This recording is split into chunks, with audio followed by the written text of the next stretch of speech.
he tries to talk slick, tries to be kind of funny, but he's just, with all due respect, he's just really not good at it. He's really not a good trash. Is it the lisp? Is that what it is? He's just not a he's just not a good he's not a good trash talker, and he's really not. Was that an asshole thing to say? Well, I mean, No. you'll get all the speech pathologists coming after you.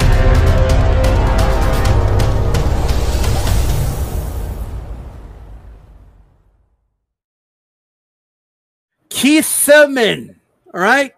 Keith, once upon a time, Thurman. Shout out to D. Once upon a time, Thurman, as D calls him. I want to ask you on to say he said he's not interested in a Vergil Ortiz fight, and he don't know who the hell Boots Ennis is. He's like, who's that? I don't know who that is. Right? So I mean, I think this would be good fights for him to get back in the mix, but apparently he has different plans. What do you make of it? What I make of it is that Vergil Ortiz 17-0 with 17 knockouts, correct? You know, he's a very dangerous welterweight.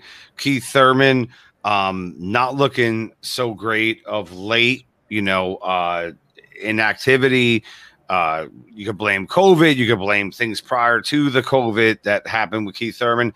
I happen to like Keith, but however, as a fighter, as a top welterweight, I think that he would have significant difficulty against Vergil Ortiz, who is 17-0, 17 knockouts, and an awesome fighter. Well, what do you make of him saying he didn't know who Boots Ennis is? I think that's a guy that fights on Showtime, he said. He's full of it. He acted like he didn't know him? Yeah. Well, might have been trolling, but I don't know. My thoughts on that is that he definitely knows who he is, and he doesn't want to risk going in against a young charge, someone that's probably a little bit more passionate.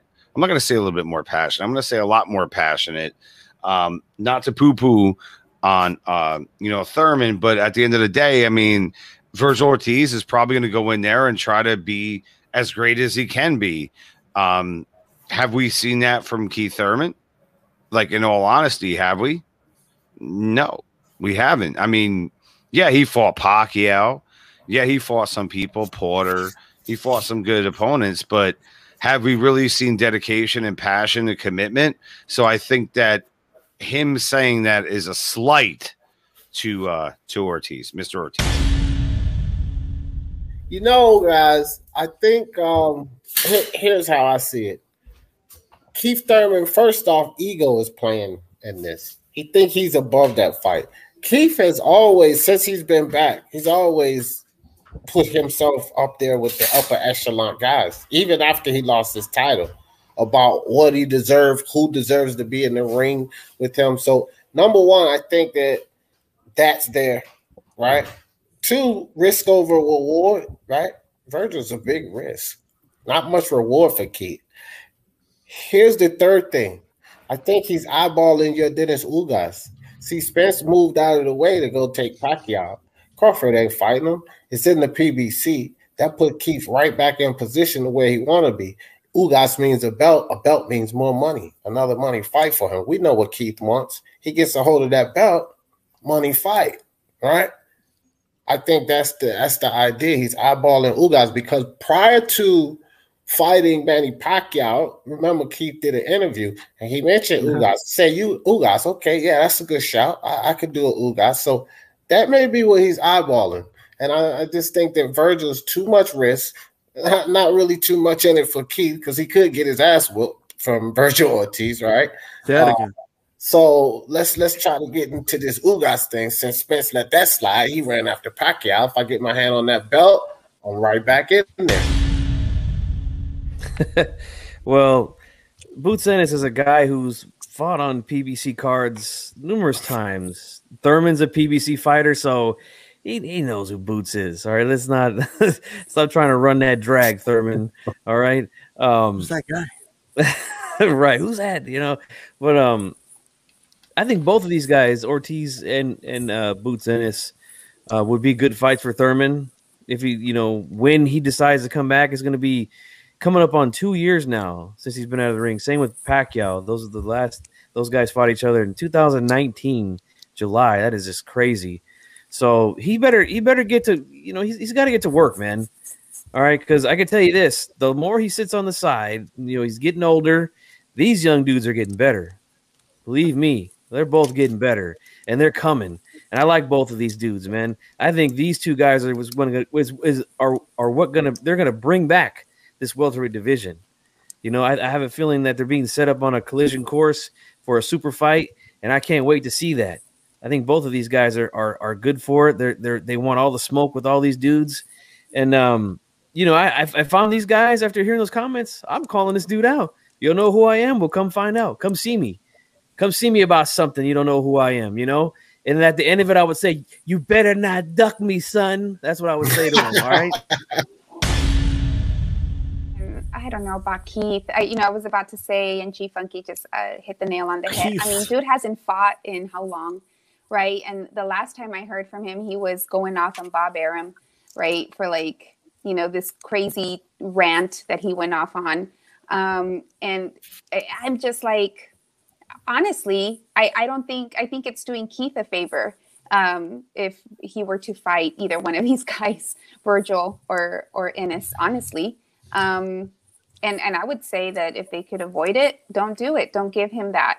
I used to like Keith, and then I don't know, just with time, just his style, just the way he carried himself, I just stopped being a fan. So he still thinks he's the shit. Is he? Maybe. We'll see. But you haven't fought in 2 years, man. These kids, I say kids, but these guys, they're coming out strong. They're doing well. And then for you to come out all diva, Mariah Carey, and it's who, right? That's ridiculous. That's ridiculous. That's like when Mariah said, J-Lo who? Come on now. You know who. Don't act like that. So I don't know what type of image he's trying to maintain and keep. I honestly, they'd be doing him a favor, in my opinion. Yeah, this is Keith just being Keith. His routine's kind of getting stale. We heard the same stuff when Errol Spence. Who's Errol Spence? He needs to get a belt first. Then he gets a belt, and then he didn't want to fight him after that. He tries to talk slick, tries to be kind of funny, but he's just, with all due respect, he's just really not good at it. He's really not a good trash. Is it the list? Is that what it is? He's just not a good. He's not a good trash talker, and he's really not. Was that an asshole thing to say? Well, I mean, no. you'll get all the speech pathologists coming after you after the show, but don't worry about it. But canceled by the speech. Yeah, the speech pathologists will come after you. But yeah, obviously we know he knows who Boots is. I think Thurman is going to probably fight Sean Porter because Sean Porter's coming off of a long layoff too. He's more or less kind of a part-time fighter right now. Like Keith is a part-time fighter because he's more concerned with the commentary. Vergil Ortiz on the other side of the street, as the PBC fighters like to say, and they're always kind of told and encouraged to fight the in-house fights, right? So I foresee him fighting an in-house fight, and I think it could be the Porter rematch. It's already been floated out there. It's already been talked about. Yep. So I see that fight happening probably next because, like I said, both guys are coming off long layoffs, and both guys are trying to rebuild a little bit, right? So I think that's the fight. And I think the Ortiz fight, because it's on the other side of the street, that's an obstacle. And he's a young up-and-coming guy. There's really not much to gain by beating him because if you beat him, you just beat a prospect, right? And if you lose to him, you lost to a prospect. So it's kind of a no-win situation, really. It's like, the moment I knew Pacquiao was going to beat his ass, right? When it was like, you do this, that, right? And the Pacquiao just looked at him like, you stupid motherfucker. Like, the Pacquiao usually laughs, you know what I mean? Like, he just knew at that moment, like, you stupid, I'm going to beat your ass. He's just not good at trash talking. He's just not good at it. I hadn't thought about it the way you just said it. That's exactly right. He's very corny. He's really corny. I couldn't pinpoint it, but you're right. He's not good at the trash talking. Yeah, he's really corny. Like Errol Spence. Listen to Daffy Duck trash talk. Like, what I mean? It doesn't go. Suffering succotash. I laughed earlier because I thought of Mike Tyson. Like, just him speaking. It was. I mean, his performance you take serious, but him speaking, it was hard to take serious. So That's the thing with Keith Thurman. I think he needs to realize, I mean, this is his livelihood, right? You can't be just thinking, every boxer's going to think they're the shit, but you just can't, you got to know who you are, right? And you got to know how to trash talk. I'm really glad you worded it that way. I hadn't thought about it. He's just not good at it. Yeah. Keith, once upon a time, Thurman. It is once upon a time. And then the guy's been off. The guy's been off for 2 years. And what's he just going to walk into a WBA title shot with Ugas after being off for 2 years? People are going to say, well, that's Pacquiao's his expectation. Pacquiao's been off for 2 years. But once again, he's not Manny Pacquiao. Manny Pacquiao's a legend. He's like he was the emeritus champ. He's the emeritus champ, right? He can come back and fight for a title anytime he wants. Yeah, Pacquiao can do whatever the fuck he wants to do. But Keith Thurman can't do that. He ain't got that same clout. Yeah, plus Pacquiao's coming off the win. I think it was when Thurman cut his hair, man. You know how Samson lost his strength. Well,